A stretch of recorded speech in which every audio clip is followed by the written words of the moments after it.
So today I hear about the white community is pissed off at a white man for what he posted. I don't know who the white man is, but I'm like, let me go find out what is all the outrage about. And I'm going to let you hear what the man said. And maybe you can tell me as a white citizen, or any other human, why would people be pissed off at him about this opinion? I don't want to see one more white creator clutch their pearls or tell me how they're horrified or how they want to leave the country and how you're having a mental breakdown and how it's too much to handle about what's happening in this country. I don't want to hear a goddamn thing about it. I truly don't. You got a fraction of an inch what it's like to be black in this country. Feels pretty shitty, doesn't it? Yeah, it does. Do you know why we're here? It's because our demographic, primarily white men who this land was designed to benefit, didn't stand up with people of color, with our black brothers and sisters, with the Native Americans, with minorities, because it didn't affect them. That's why we're here.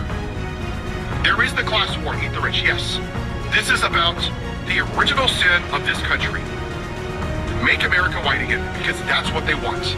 Last night I was on a live, and this lady was just heartbroken.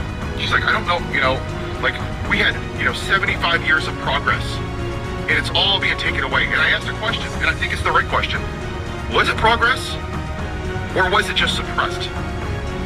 I would argue the latter, because it sure feels like this racism is like a reservoir, and it's a body of water behind a dam, and it's been dying to push out. And that's what this Klan leader is in the White House. He is that outlet for the dam. He unleashed it. It was there. Our neighbors, our friends, our family, they were always racist. He just said, hey, little Billy, hey, it's okay. Don't hide anymore. Take off your white hoods. Don't hide your face. Do it in public. Who are they going after? The racially profiling people. DEI, CRT, equality, Charlie Kirk, the white supremacist. Hey, if the pilot's black, do I know that they're qualified? Has he ever said that about a white pilot? Of course not. Who did they pick? The most unqualified, bumbling idiot. A convicted felon, caused an insurrection, cheats on his wife, sexual abuse. But hey, you know what?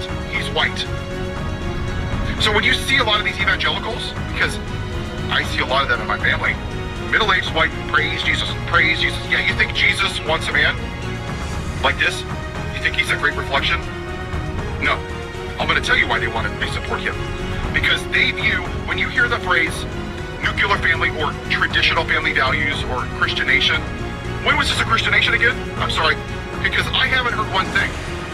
It was founded by founding fathers that owned slaves. They owned goddamn black people like cattle. Yeah, praise Jesus, right? Black people were worth 3/5 of a person. Praise Jesus. Only 21-year-old white men have rights in this country. Praise Jesus. Such a Christian nation.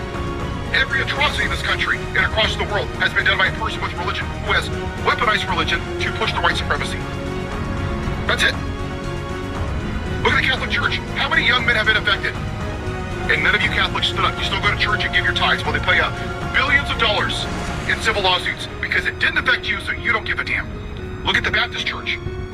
Decades they covered up the mistreatment of women. It's gross. And you still went to church and praise Jesus. Look at all the pastors right now that are being arrested for doing inappropriate things with people underage. Praise Jesus, right? But then you hear Bishop Uday. Kindness, compassion, empathy. Nope, we don't want that. That's right, because you want to make America white again. You want Leave It to Beaver. You want a white kid in a white ice cream shop sitting next to a white cop being served by a white ice cream server. That's what you want. And for all of you middle-aged white people, you are scared to hell that that's going away. And when you hear Fox News, they have posted 244 pieces about trans people since February. Nothing about gun violence. Nothing about universal health care, nothing about giving people a living wage, actual policies that would make people's lives better. Because it questions their version of the traditional family. And when you hear that, let me be very clear what traditional family values means. It means white America.